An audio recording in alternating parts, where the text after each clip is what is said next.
Good afternoon and welcome to the 698th meeting of the Economic Club of New York. I'm Barbara Van Allen, President and CEO of the club. The Economic Club is recognized as the nation's leading nonpartisan platform for discussions on economic, social, and political issues. We've had more than 1,000 prominent guests appear before the club over the last century, and we have a strong tradition of excellence that continues up to today. I'd like to extend a warm welcome to students from Mercy College, CUNY Baruch College, Columbia Business School, and Gabelli School of Business at Fordham University who are joining us virtually, as well as our largest ever class of 2023 fellows, a select group of diverse, rising, next-gen business thought leaders. We actually have, I think, in the neighborhood of 71 fellows this year. So that means we went from 20 back 5 years ago to 71. So it's just been a tremendous success. For the first time, we now have fellows as well that are virtual from around the country, national fellows. So stay tuned. If you didn't sponsor someone this year, because this year is now underway, consider it for 24.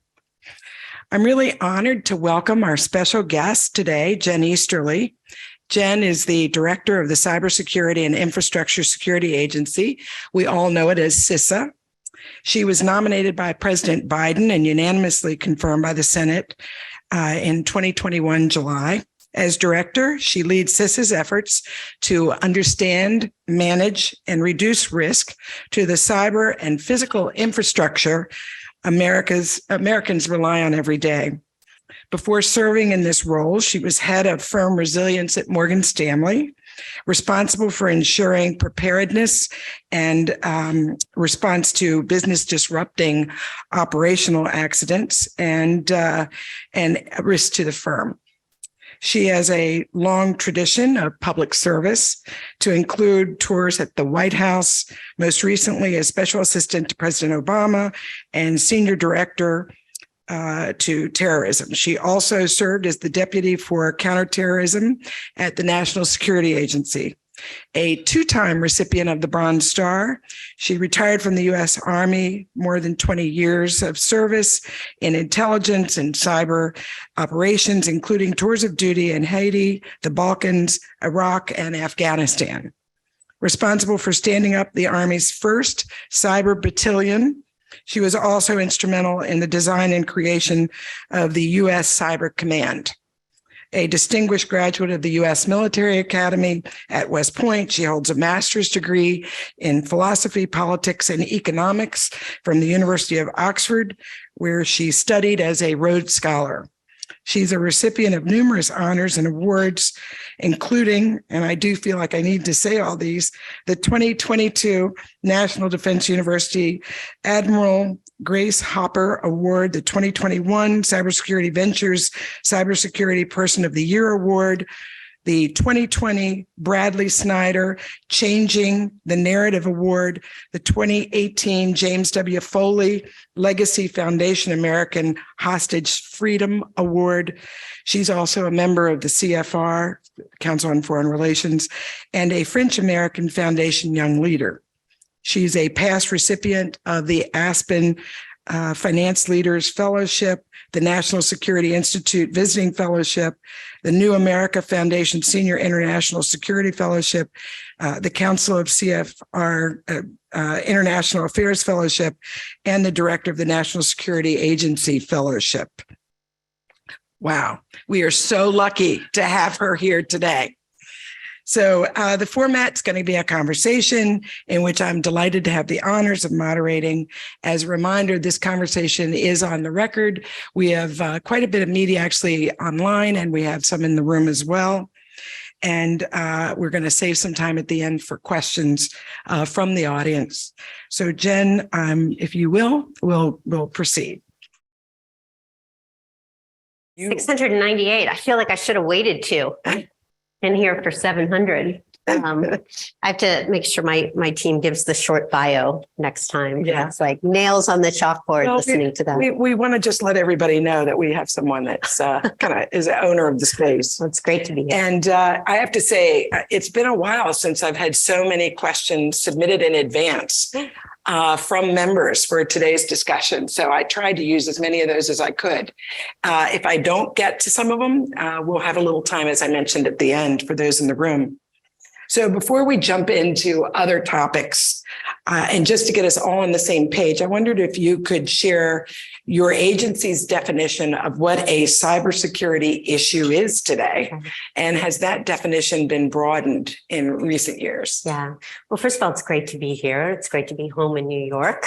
Let me just step back a sec and talk a little bit more about CISA, because I want to make sure that folks understand the mission, where we fit into the larger ecosystem around cybersecurity, and also because cyber can be something that is both scary and technical, and people don't necessarily want to talk about cyber all the time. So I'm actually thrilled you had a lot of questions, and we've got a great audience here. So, CISA is one of the newest agencies of the federal government. We were stood up a little over 4 years ago by Congress to be America's cyber defense agency.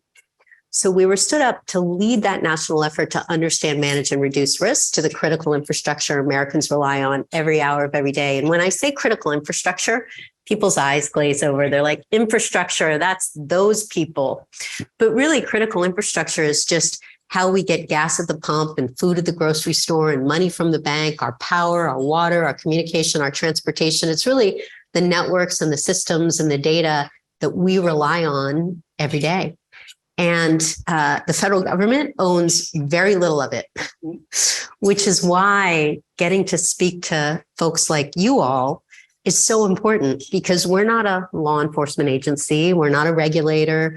We don't collect intel. We're not a military agency. At the end of the day, we're a partnership agency. And so being able to build trusted partnerships with stakeholders across the country who are owning and operating critical infrastructure is so important to the success of our mission. And so it's all about those partnerships. So when we think about issues or incidents, it really comes down to anything that could disrupt the functioning of those critical services that we rely upon. We saw a couple of these things over the past year. I think one of the most well-known was the ransomware attack on Colonial Pipeline. That was on what we call the business network side, on the information technology. It didn't actually hit the operational technology side that governs how the pipeline actually moves fuel, but in an abundance of caution, that system was shut down. And as we know, it affected gas getting up to the Eastern Seaboard. Sure and we did. saw a huge impact for a few days there. And so when you think about issues, these are actually impacts to the way that we conduct our lives on a daily basis. And that's why I've stopped calling it, Barbara, security, cybersecurity, because I feel like security, people are like, that's the government's job, that's law enforcement. Really, at the end of the day, given that everything we rely on is digitized, it's a safety issue. It is safety of the things that we rely on every day. And I also think people's eyes perk up when you say, oh, it's a safety issue, because we all have a role in it. If you think it's a security issue, that's the government or that's law enforcement. And I think one of the most important messages is we all have to play a role, from small businesses, large businesses, individuals, boards, CEOs. Everybody has a role to play in our collective cyber defense in the very, very difficult threat landscape that we operate in. Well, I do think that's helpful. I know the Biden administration has dropped their cyber, let's call it safety strategy. Yeah, cyber safety strategy. And then more recently, I think yesterday, we received the NACD guidance, cybersecurity guidance. So this demonstrates that there's definitely an interest on the part of government to lead, if you will. So tell us kind of what has been happening, what will be happening in terms of the government role, and how does that support what we're suggesting business needs to do to help support itself? Yeah, thank you for asking. So we'll see. I came into this job in July of 2021. I was in Morgan Stanley up here in New York before that. But this administration came into office in the wake of the SolarWinds incident. Some will remember this is a major Russian supply chain espionage campaign that affected businesses across the world, but also a lot of federal agencies. And from that moment on, this administration has made cybersecurity a top priority, which I think is obviously very important in my role. It is the right thing to do, but it's the smart thing to do for our national security, our economic security, and our public health and safety. And so we have seen a huge amount of work across the board being done on the government side. But as I mentioned, this is not something that the government can solve. This is something that we have to work on collectively, that businesses have an important role in. And so, as you alluded to, Barbara, last night, the National Association of Corporate Directors, who we have a great relationship with, and the Internet Security Alliance and our FBI teammates were at the launch of the latest edition of the Cyber Risk Oversight Handbook. And they've done this since 2014. This is the 4th edition. And for those of you who haven't had a chance to look at it, it's a really good guide to board members and CEOs and anybody who's in charge or involved in cyber risk. And I say this from my perspective, having been in the private sector. It lays out the key principles most foundationally that cyber risk has to be treated as a foundational business risk, not as something the IT people worry about. CEOs and board members have to embrace corporate cyber responsibility as a matter of good governance. Mm-hmm. Because at the end of the day, this is business, this is security, this is reputation. CEOs have to own that risk. And that's sort of a thread that's woven throughout that new handbook. And I was really excited to be part of it. I got to write the foreword for it because it's a major priority for us. But it's also very consonant with what is in the National Cybersecurity Strategy, which is a great document. I would commend everybody to at least skim it if you don't read the whole thing cover to cover. It's the first National Cybersecurity Strategy, I think, in about 5 years. And I think the big takeaways are sort of two, or these fundamental shifts. One is we need to shift the burden of security on those who are most able to bear it, and off of small businesses and consumers and individuals who frankly don't have a deep understanding of the cyber threat and don't have the tools to protect themselves. Mm-hmm. So it's really making sure that those who are most capable, technology manufacturers, big businesses, governments, are playing the role they need to play in terms of taking accountability for the security of our nation. The second is a recognition that, frankly, the incentives around cybersecurity and technology have for decades been misaligned. Technology, whether it starts out with the internet, which was not created with safety or security in mind, software, which was not created with safety and security at first principles, we now need to look at those incentives and say, well, cost and speed to market might not make sense when you're talking about technology that underpins all of the critical services that we rely on. So the idea is we must invest in security over the long term. Mm-hmm.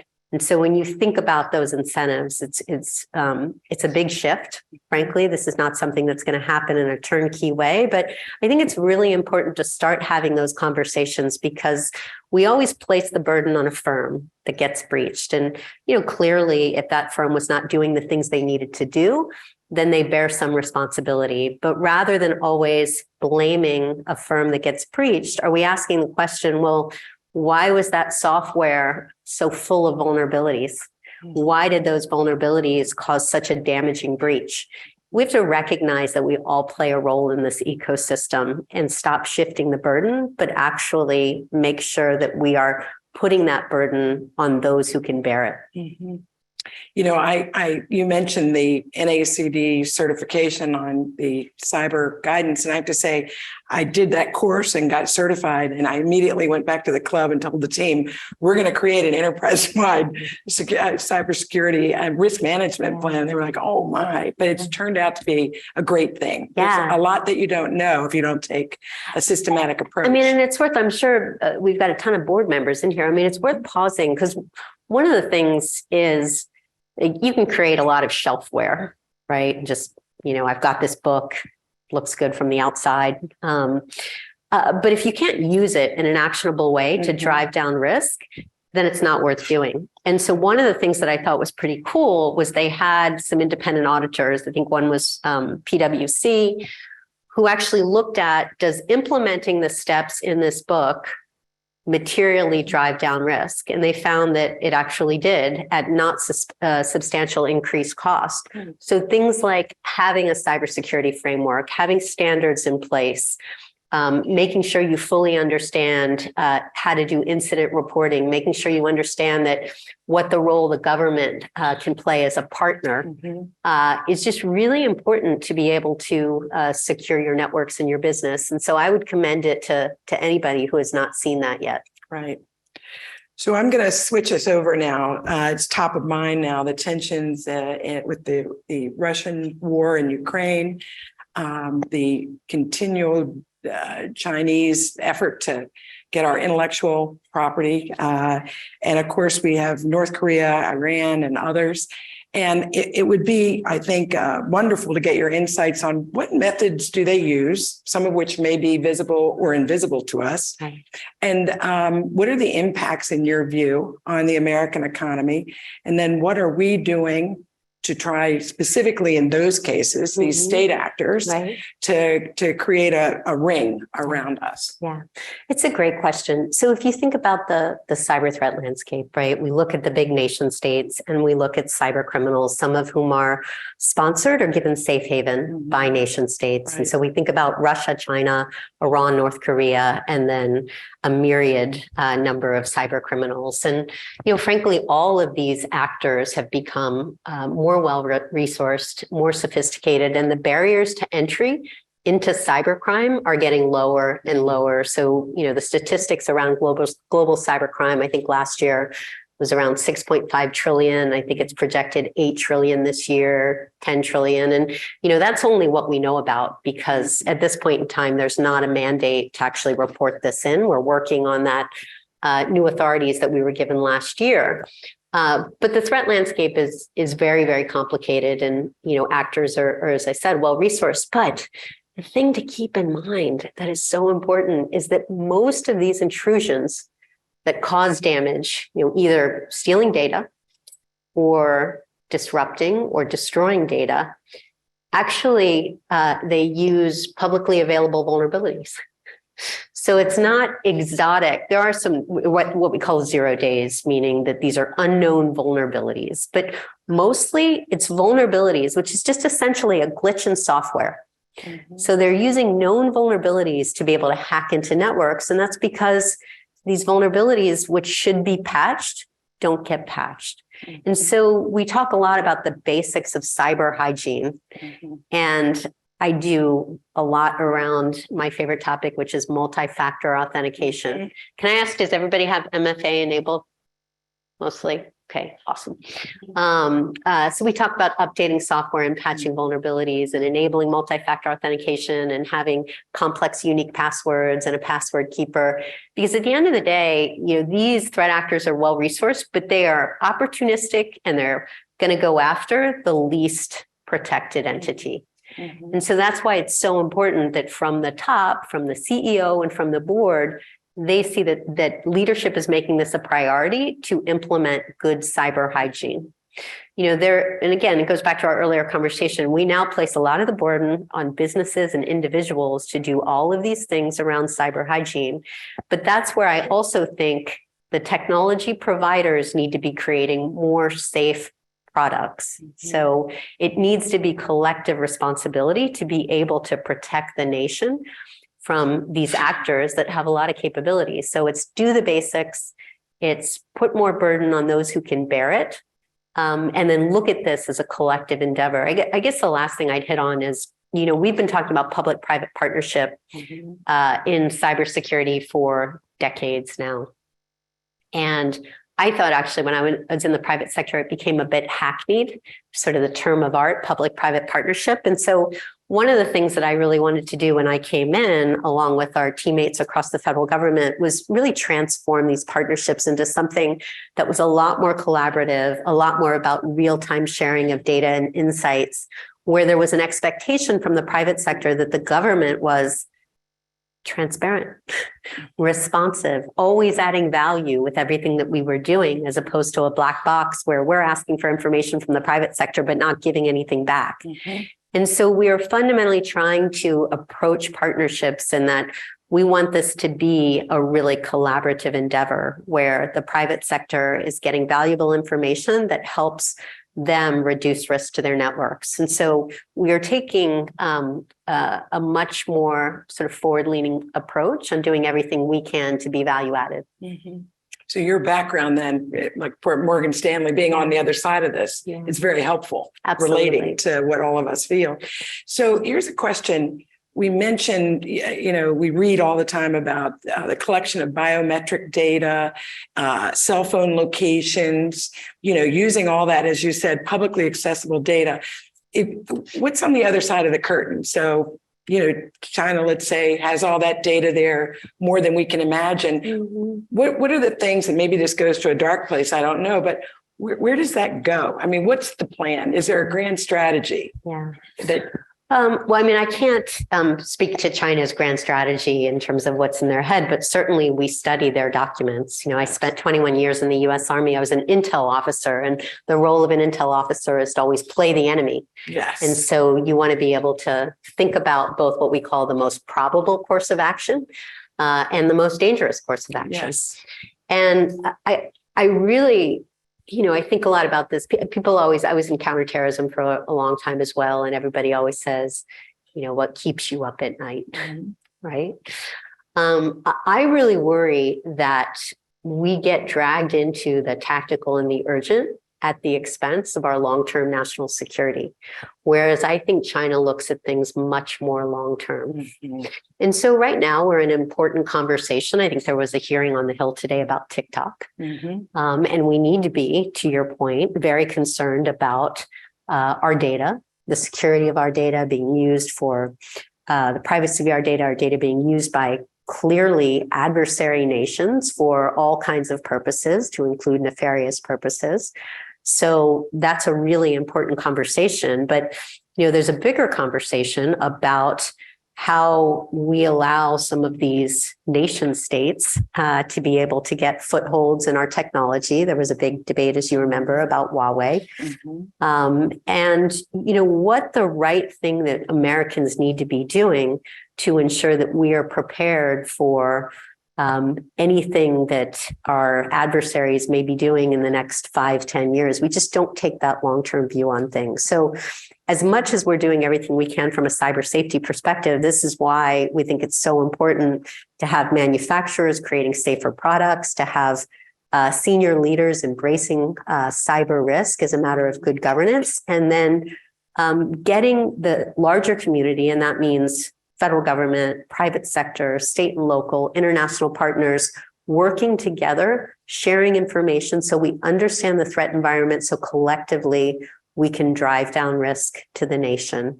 And that's not something that's going to happen in days or weeks or months, but I think we are starting down a path where we are helping to secure the nation in a more deliberate way. But there is a lot more work to do given the very real threats that we face from nations like Russia. And, in particular, the one that I'm most concerned about is China. Mm-hmm.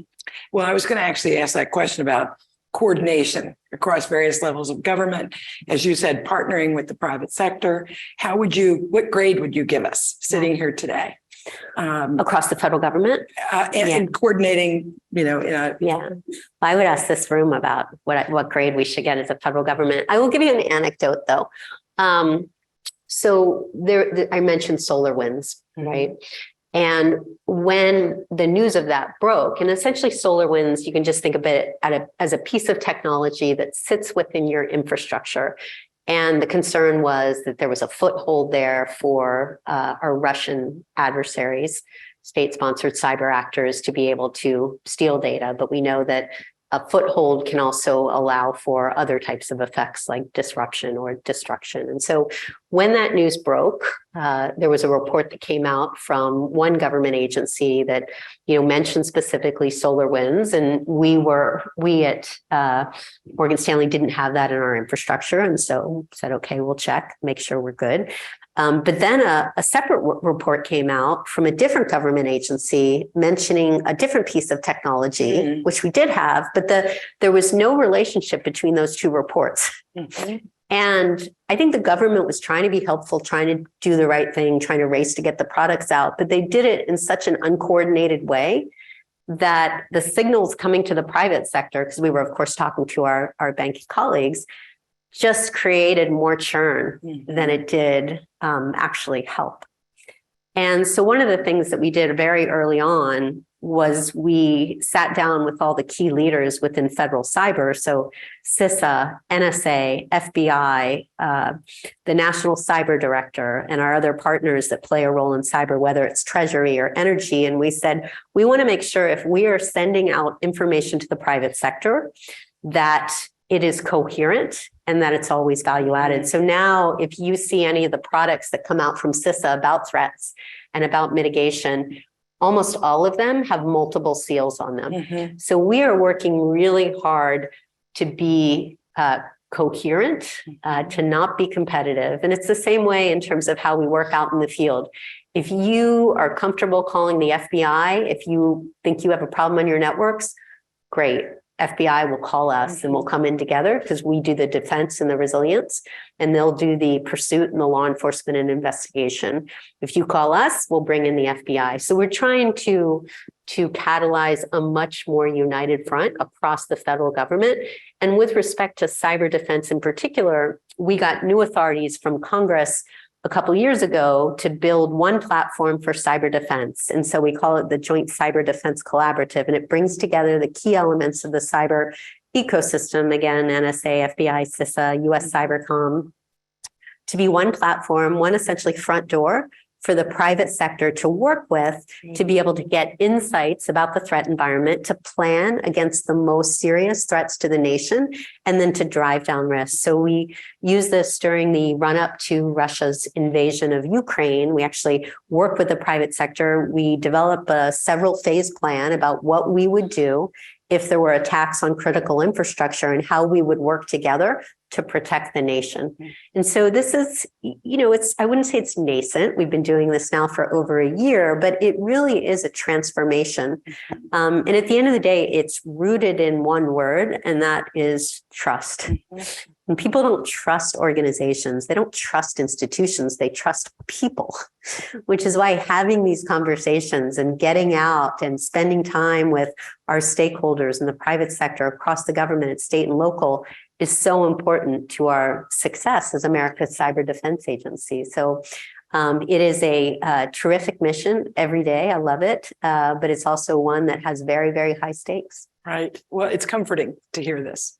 So I'm curious, compared to other countries, where do we sit? Are we at the forefront in terms of offensively and defensively protecting against? Yeah. So let me take that in two parts. First, when you think about the capabilities of our nation in terms of cyber operations, we are the most capable actor, I think, far and away. Obviously, I have some bias on that, but I've worked both on the offensive side and now on the defensive side. So, but the issue with respect to our biggest adversaries, and I would put Russia and China there, is not an asymmetry of capability, it's an asymmetry of values. There are things that Russia, and we're seeing this kinetically now in Ukraine with their horrific attacks against civilians and civilian infrastructure, in addition to all the cyber attacks in Ukraine. And they will do things that we won't do. And so those are the things, those are the mismatches that I think we need to recognize if there is a significant conflict. If folks had a chance to read the new intelligence community assessment that was published a couple of weeks ago, it talks specifically about if there is a conflict with China, maybe because an invasion of Taiwan or a blockade of the Strait, then I think the assessment says we're very likely to see deliberate attacks in the US against our critical infrastructure. And these are things like pipelines and transportation and water and communications. And so we need to understand that with respect to actions to be taken, our adversaries may do things that we wouldn't do to affect the civilian populace. So I just think that's a really important point for us to keep in mind as we hopefully continue to develop a sense of urgency on why cyber safety needs to be baked into every aspect of our lives. So that's sort of one point. On the international piece, it's one of the funnest and greatest parts of this job is getting to work with our international partners, because as we know, the private sector is all over the world. They're multinationals. Cybersecurity has no borders. Right. And so those relationships with our Five Eyes partners, Australia, New Zealand, Canada, the UK are very, very close. But then we have terrific partnerships with what's called the International Watch and Warning Network, countries in Europe, Singapore, Japan, the Netherlands, terrific partners. And then the next tier is what we call the CERTs, the Computer Emergency Response Teams. And there you can think of them as the cyber defense agencies for all the countries around the world. So we have partnerships with all of them. There's over 100 CERTs, and we're sharing information on a regular basis. And that really helps to protect the global ecosystem. One of the great things over the past year and a half was getting to work with the Ukrainians who, if there's a lesson learned there, it's the power of resilience. When you think about that, human resilience, but also resilience with respect to infrastructure and cyber, and so many lessons learned. But today we're actually sitting down with them to do the implementation plan for their cyber defense agency based on a memorandum of understanding that we just signed. And so we've been sharing a lot with them. They've been sharing a lot with us as they learn things from being attacked by Russia and getting their networks back up and running. And so those international partnerships are absolutely vital to our ability to protect global cyberspace, particularly as we see nation state adversaries getting closer together. Obviously, it wasn't lost on us to see the meeting between President Xi and President Putin, Right. and the recent deal put together by the Chinese with Saudi Arabia and Iran. Iran Right. is a big cyber adversary for us. And so we need to look at this, what we can do in the short term, but we really need to look at the long-term consequences of how we manage the security of our networks and what our adversaries will do in times of conflict. Right. That leads me to a question about resourcing. Yeah. So do you have the hardware, the software, the talent to do what you're trying to do? Yeah.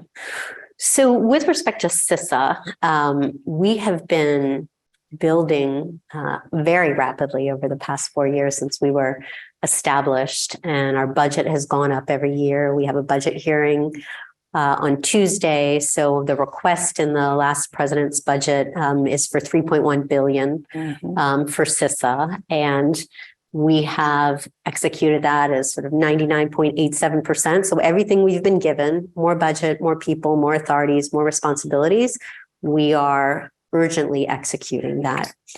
And from the workforce perspective, a lot of that has been about hiring. So we have been, this is one of my obsessions, being able to create a talent management ecosystem where we can bring in the best talent and also retain the best talent. And so we've been working very hard at that. We hired about 520 folks just last year. We're on pace to hire more. We received new authorities called Cyber Talent Management System, where we can hire with much greater agility and not all the bureaucracy that drives everybody crazy in the US government. We can also pay more. So pay probably not as much as I paid at Morgan Stanley or folks get paid in this room, but we can pay closer to market for cyber talent. The other thing that we've really focused on is to create a culture where people want to work in government. I mean, you don't come to government to get paid, but you come to government because of the mission, because you want to raise your right hand to support and defend the Constitution of the United States, because you believe in the values of this nation and you want to help defend the American people.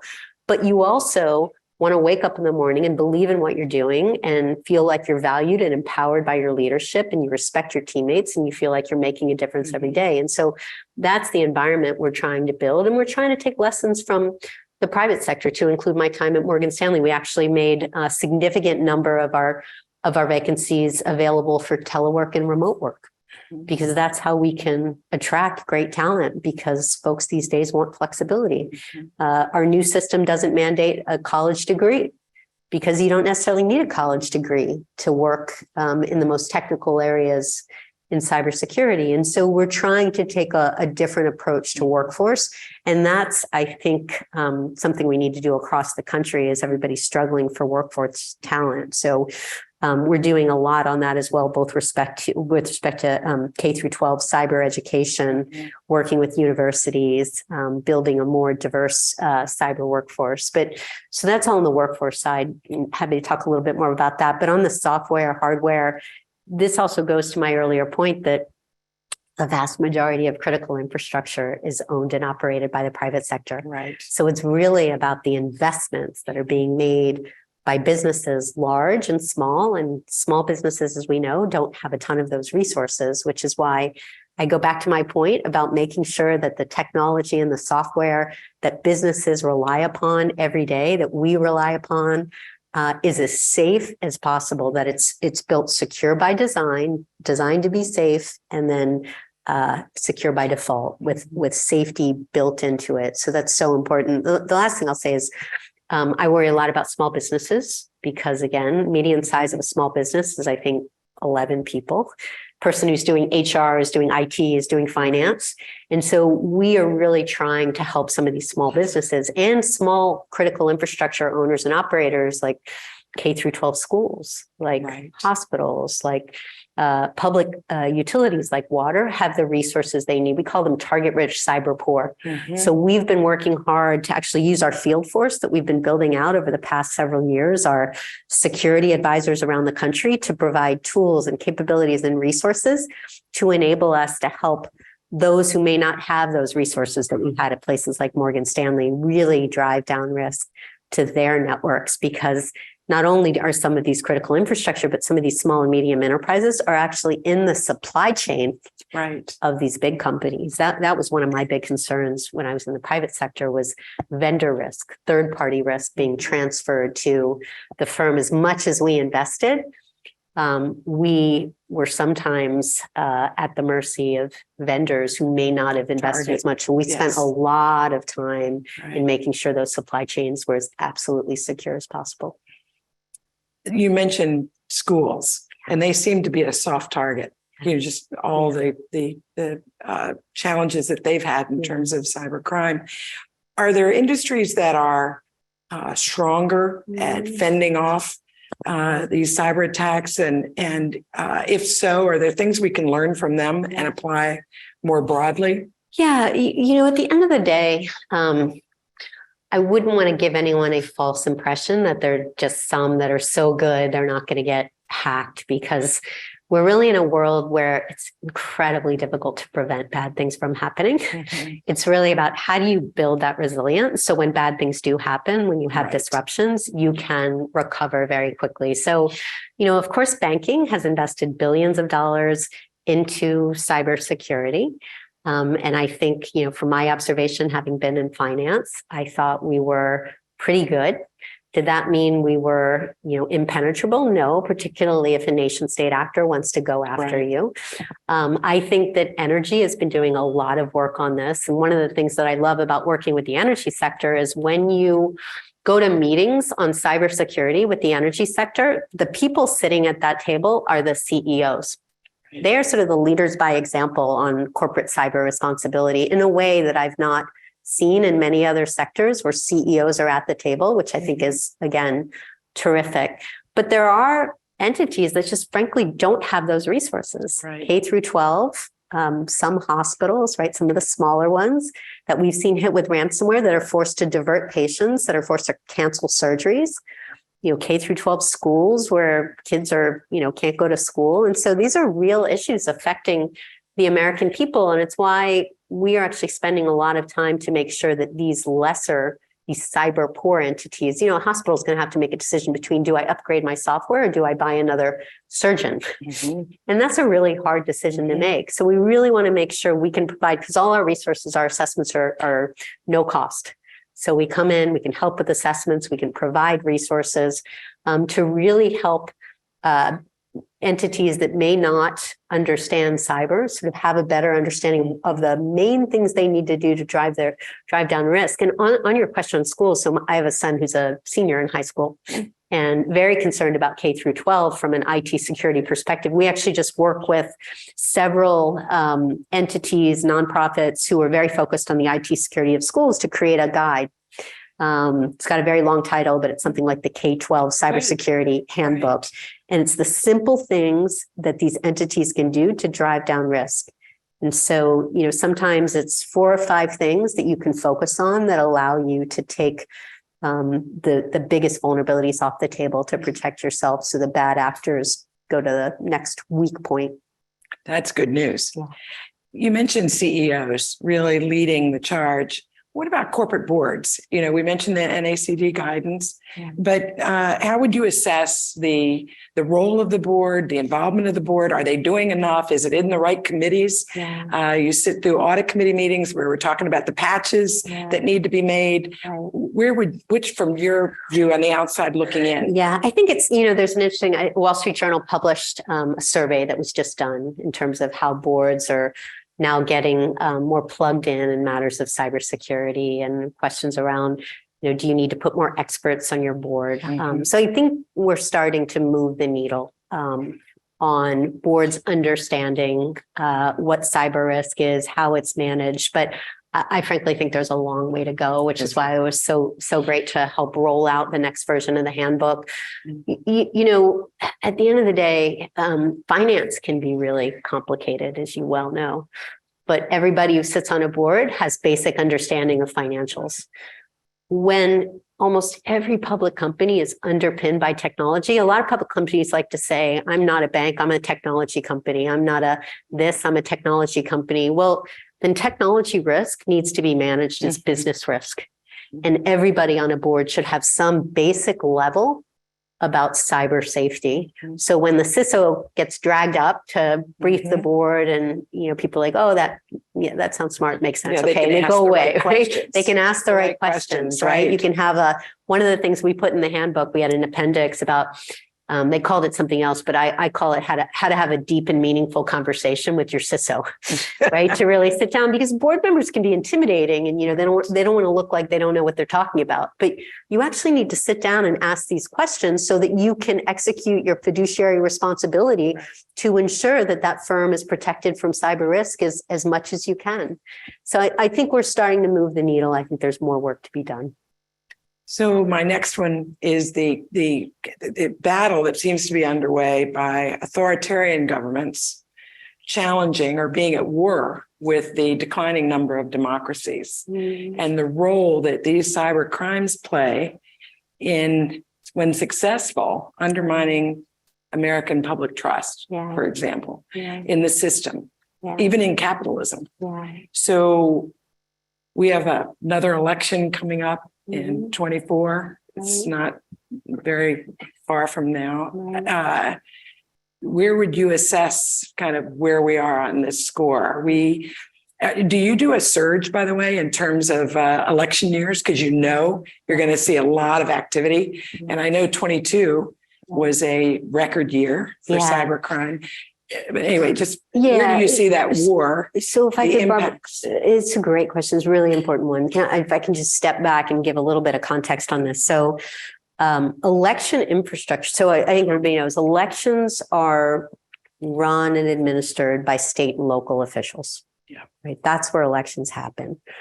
After 2016, with what we saw, beginning of 2017, before the new administration came in, Secretary Jay Johnson declared in his role, Secretary of Homeland Security, declared election infrastructure as critical infrastructure. Now, when you're critical infrastructure, there are certain things that the government steps in to help with, to provide resources, risk management, intelligence, to create that relationship with that critical infrastructure, because theory is systemically important to our national security. So when this declaration happened, CISA, my agency, was named what's called Sector Risk Management Agency, which means that we sort of own that partnership with the sector. And the state and local election officials were not having it.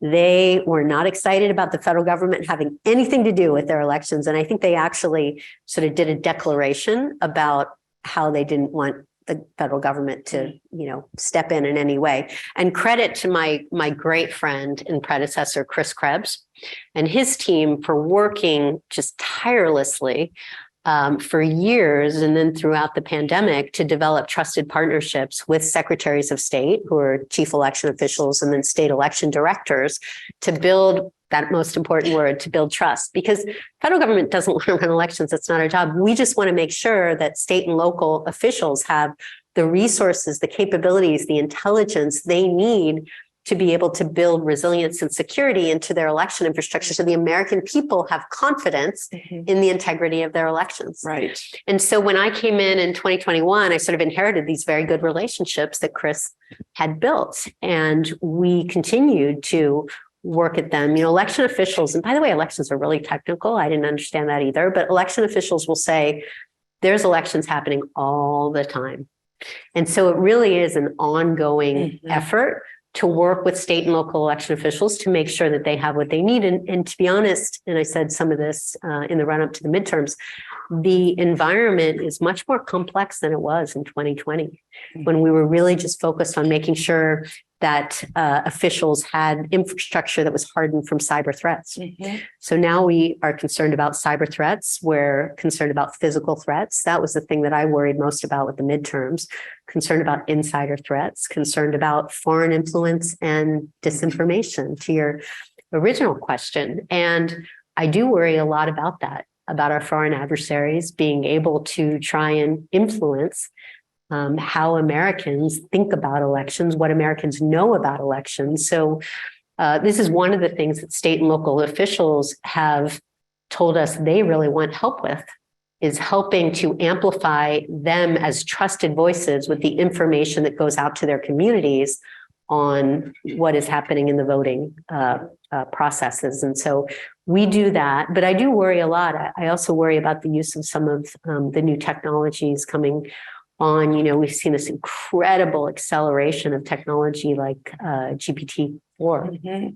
I think there were a few weeks between 3.5 and 4, and now I'm told that GPT-4 can pass the bar with some ungodly high percentage. And I'm a technologist, I'm an optimist, but sometimes I find it hard to be a techno-optimist these days, because you see this technology that is just hurtling towards implementation into services that we use. And frankly, we do not fully understand the downstream safety consequences of how this technology is being implemented, and most importantly, how it can be used by our adversaries for weaponization, for offensive cyber operations, for influence operations, for genetic engineering, for bioweapons, for the whole set of kind of most dangerous course of action that I have to be in the business of thinking about when you're trying to protect the nation from very sophisticated adversaries.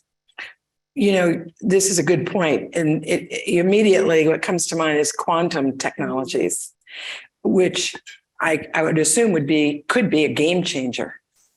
And obviously there's a race on to be the first to be able to develop, deploy. Yeah. How could that change your world?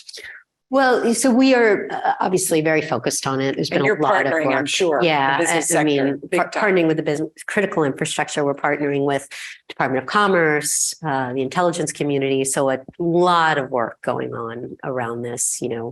Not clear when an actual, truly capable quantum computer will be available, but we are doing everything we can to implement quantum resistance encryption and to retrofit critical infrastructure.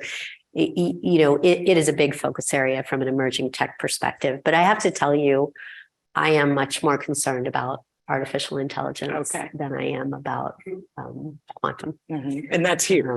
And it's here now. It's accelerating rapidly. These large language models are learning from each other. Yes. So again, the time between 3.5 and 4, I think should be instructive for all of us. And I get that some of these capabilities will be life-changing in very positive ways, but I also think we need to fully understand the downsides and the risks. Kind of goes back to how we've seen technology change our world. There was the internet, which wasn't safe. There was software that is inherently unsafe, and we've normalized that as a society. There was the era of moving fast and breaking things with social media. And now studies show that social media has had a really negative mental health impact on our children, in particular young girls. And that's a big advocate for mental health. So that's something I really, really worry about. And now here we are in artificial intelligence. And so I want us to be able to leverage technology for all the good things that can come out of it, and to ensure that, you know, we can still innovate in the way that has made us the greatest country, the superpower. But I also want to be really mindful that we are not innovating at the expense of our safety and our security. Okay, I think we should open it up now for questions. I'm sure there are some. We have a couple mics over here.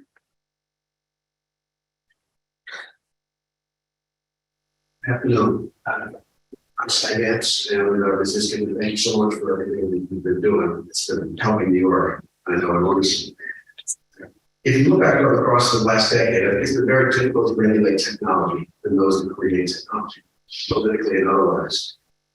Yet one of the principal goals of the President's national cyber policy is to move responsibility for security from customers and store users to the developers themselves. How do you manage that process through federal legislative appointments, and given technology's ability to also leap over whatever you're arguing about today with something that is even more important tomorrow? Yeah, thank you, Sai. It's good to see you. Thank you for the question. And first, I'll say we don't have all the answers on that, because as you rightly point out, technology has essentially been created without a lot of guardrails around it. What I'm really pleased about is that this strategy opened up a conversation that I think was a long time coming, frankly. So we are right now, with respect to the implementation, looking at what those levers are that we can most effectively use to try and move the ball. This is not something that we're going to change in a year, maybe even a couple years. I think back about the book Unsafe at Any Speed, Ralph Nader's book from 1965, right? And then we finally got seatbelt regulation. What was it, 1983? And of course, there were all kinds of deaths, and we were blaming it on drivers, not unsafe cars.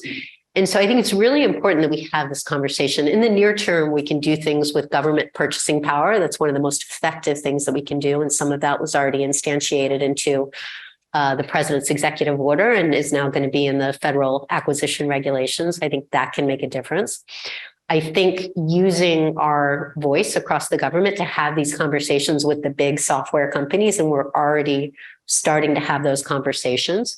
I think helping to change the narrative so consumers start asking these questions. And part of that is catalyzing radical transparency about what's in your software. Some of the things that we're working on around a software bill of materials. So when you buy food or when you buy Twinkies, there's a little, tells you what's in the Twinkie.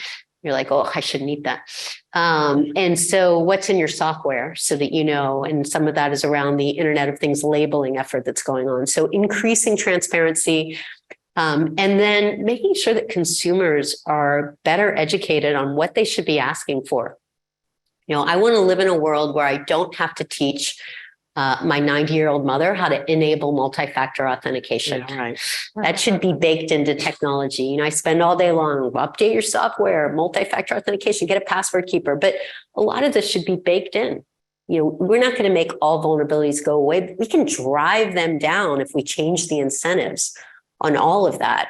I also want to live in a world where I don't have to like sign my whatever that is, you know, we all press agree onto the whatever 20 pages of stuff that tells us essentially you are assuming all liability, right? I mean, that's not what I do when I get in my car. So it's a conversation. It's a lot of behavioral nudging. It is conversations on the Hill. And I don't think this is going to happen in the near term, but we have to start the conversation. So I welcome partnership or help from you. Could you repeat the name of the handbook to which you wrote a foreword? And Yeah. Is it available on the web?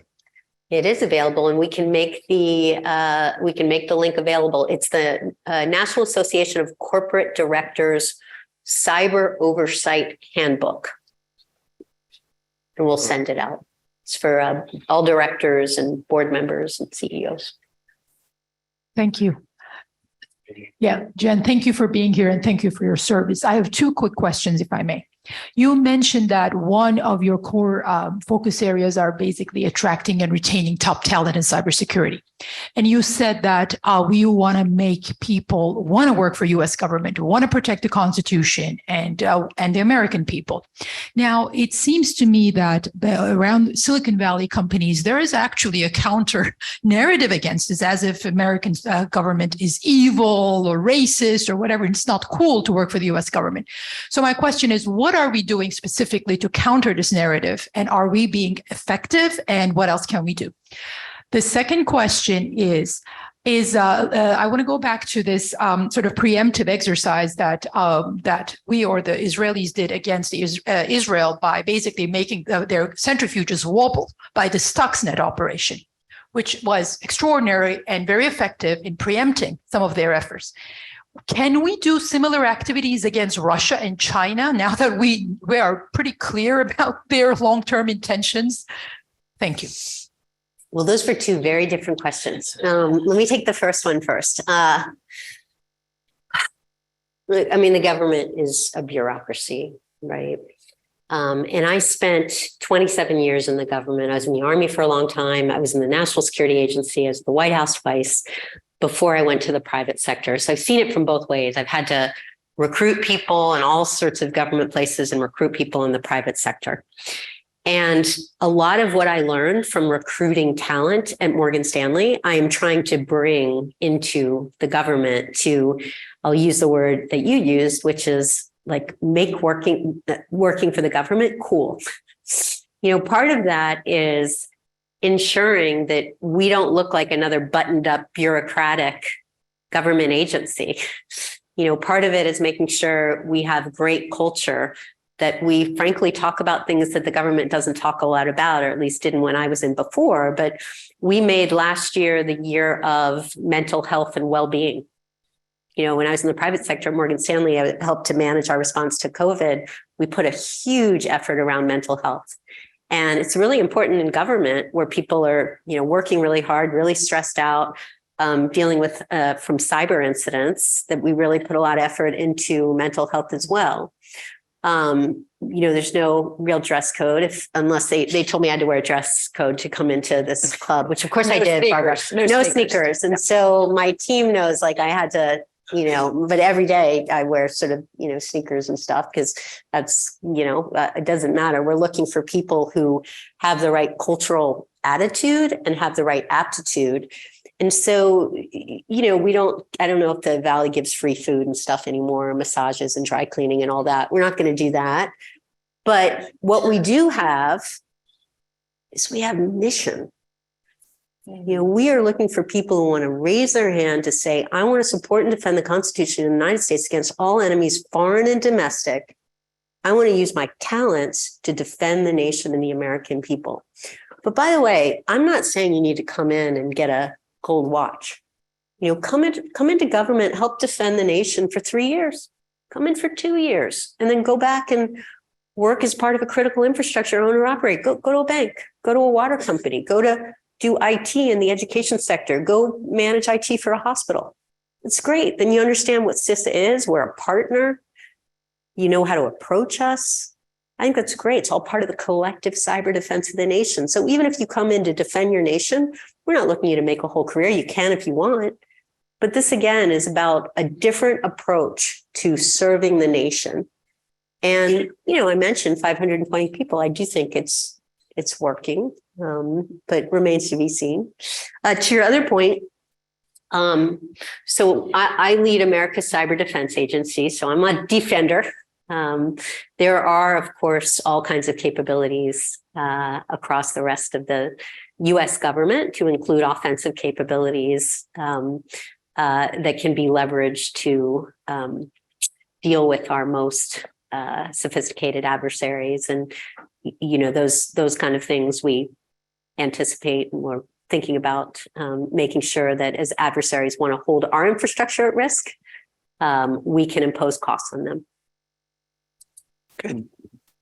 I'm sorry to say we're out of time. I wish we could Oh, super continue. fun. Okay, well, I'm was happy to talk afterwards. This is fantastic. great. Thank you. Well, many thanks. I think you educated all of us today. So that was I good. hope so.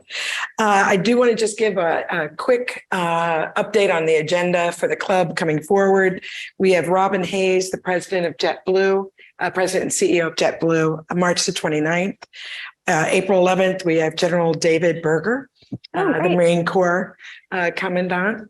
On the April 13th, Dr. Ella Washington from Georgetown McDonough School of Business is going to talk about what inclusive culture really looks like. April 18th, we have Lee Ainsley of Maverick Capital joining us to talk about investing in technology.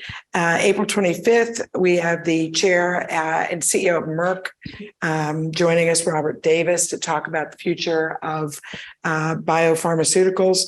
May the 9th, we have the chairman of our club and the head of the New York Fed, John Williams, will join us for a luncheon. And I'm pleased to announce that on May the 23rd, Henry Kissinger is going to join us, and he will be in a conversation with Marie-José Kravis, and we will also celebrate his 100th birthday. Wow.